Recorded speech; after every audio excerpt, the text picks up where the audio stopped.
무화과 광주리 환상의 교훈. 예레미야 24장 1절에서 10절 말씀.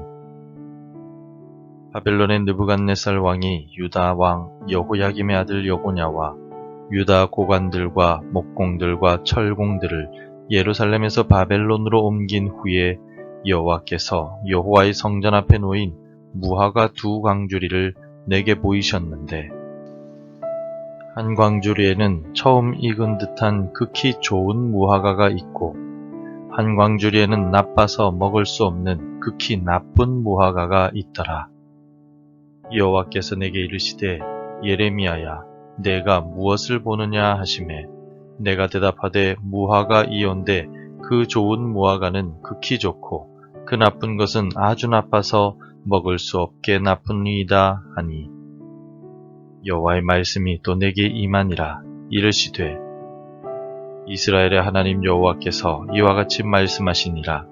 내가 이곳에서 옮겨 갈대아인의 땅에 이르게 한 유다 포로를 이 좋은 무화과 같이 잘 돌볼 것이라. 내가 그들을 돌아보아 좋게 하여 다시 이 땅으로 인도하여 세우고 헐지 아니하며 심고 뽑지 아니하겠고, 내가 여호와인 줄 아는 마음을 그들에게 주어서 그들이 전심으로 내게 돌아오게 하리니 그들은 내 백성이 되겠고 나는 그들의 하나님이 되리라. 여호와께서 이와 같이 말씀하시니라.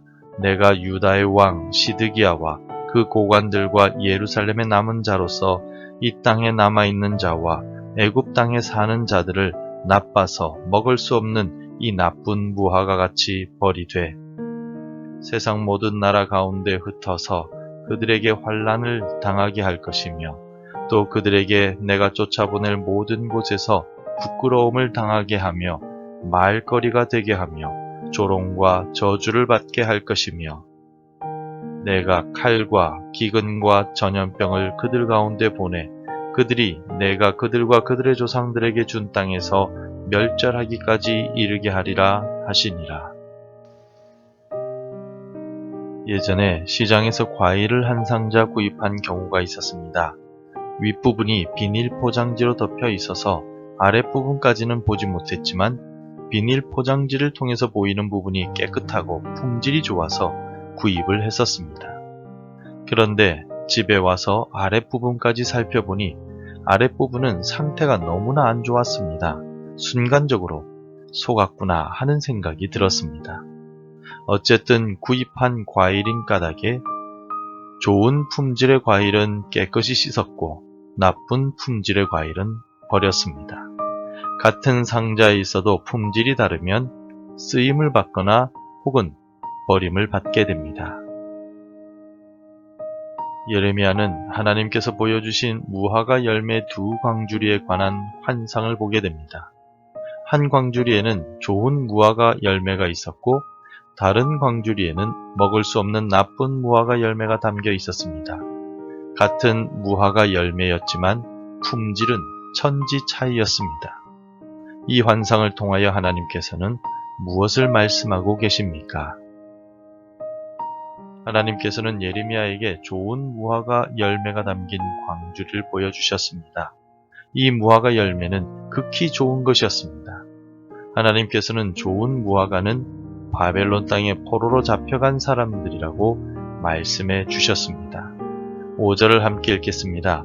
이스라엘의 하나님 여호와께서 이와 같이 말씀하시니라.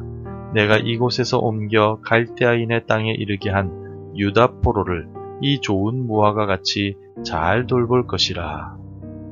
아직 예루살렘이 바벨론에 의해 멸망하기 전에 여호야긴 왕과 유다의 귀족들과 용사들과 기술자들 약 1만여 명이 바벨론의 포로가 되어 끌려간 사건이 있었습니다.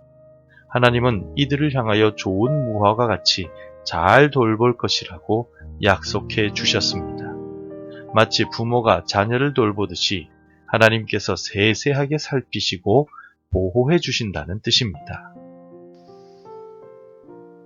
하지만 예레미야의 환상에 의하면 다른 광주리에는 극히 나쁜 무화과 열매가 담겨져 있었습니다.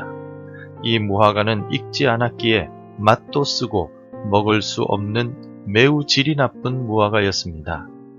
하나님은 이들이 예루살렘에 남아있는 자들과 애굽으로 도망간 자들이라고 말씀하셨습니다. 8절입니다. 여호와께서 이와 같이 말씀하시니라. 내가 유다의 왕 시드기야와 그 고관들과 예루살렘의 남은 자로서 이 땅에 남아있는 자와 애굽 땅에 사는 자들을 나빠서 먹을 수 없는 이 나쁜 무화과 같이 버리되. 하나님은 이들을 나쁜 무화과 열매로 비유하시며 그들을 버리시겠다라고 말씀하셨습니다. 하나님께서 버리시겠다라고 말씀하신 것은 더 이상 하나님의 관심의 대상이 아니기에 원수들에게 넘겨주신다는 의미입니다. 성도 여러분, 하나님께서 예레미야 선지자에게 오늘 본문의 말씀과 같이 두 종류의 무화과가 담긴 두 광주리의 환상을 보여주신 이유가 무엇이겠습니까? 먼저 하나님께서는 심판과 정죄의 권한은 하나님께 속해 있음을 보여주시기 위하여 이 환상을 보여주셨음을 기억해야 합니다. 당시 예루살렘에 남아있던 사람들은 먼저 바벨론으로 끌려간 포로들은 악한 자들이기 때문에 하나님께서 심판하셨다라고 정죄하였습니다. 남아있는 자신들은 의롭기 때문에 포로로 끌려가지 않았다는 것입니다. 그러나 하나님의 말씀은 정반대였습니다. 포로로 끌려간 자들을 돌보시고 그들을 살펴주시겠다라고 약속하셨고 예루살렘에 남은 자들을 버리시겠다라고 말씀하셨습니다.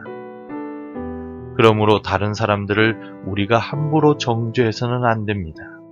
내가 비판하고 판단한 그 비판과 판단으로 내가 비판받고 판단을 받게 된다는 것을 기억하십시오. 정죄와 심판은 오직 하나님의 권한이므로 복수나 비판이나 판단은 하나님께 맡기며 살아가야 합니다. 그리고 좋은 무화과, 즉 포로로 끌려간 사람들은 하나님의 말씀에 순종한 사람들이었기에 하나님께서 그들을 돌보시겠다라고 말씀하셨음을 기억해야 합니다. 예레미야 21장 9절 말씀을 통하여서 하나님께서는 바벨론에 항복하는 자는 살 것이라고 말씀하셨습니다. 포로로 잡혀간 사람들은 바로 하나님의 말씀에 순종하여 바벨론에 항복한 사람들이었습니다. 하나님은 말씀에 순종한 이들에게 은혜를 베풀어 주신다라고 약속하셨습니다. 하나님의 이 말씀에 순종하고 하나님의 은혜를 사모하는 자만이 하나님의 심판을 피할 수 있었습니다. 동시에 죄를 회개하고 구원자이신 예수 그리스도의 보혈의 은혜를 믿는 자만이 구원을 얻을 수 있다는 사실을 기억하십시오. 그러므로 오늘 우리는 하나님이 우리 인생의 주인이심을 인정하며 살아갑시다. 원수 같은 사람이라 할지라도 내 입과 내 행동으로 복수하지 말아야 합니다. 미운 사람이라 할지라도 함부로 정죄하거나 비판하지 맙시다.